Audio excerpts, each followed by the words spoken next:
Al-Imam Syarqawi, Rasulullah SAW berpuasa sebanyak 9 kali Ramadan. Baginda wafat pada tahun 11 Hijrah.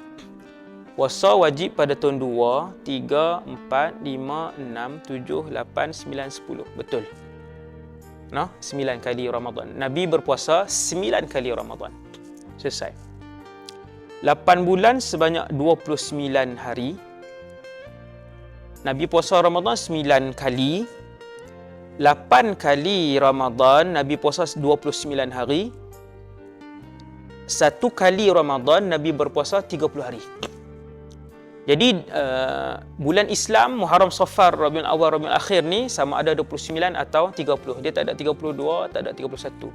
Sepanjang hidup Nabi berpuasa Ramadan sebanyak 9 kali Ramadan.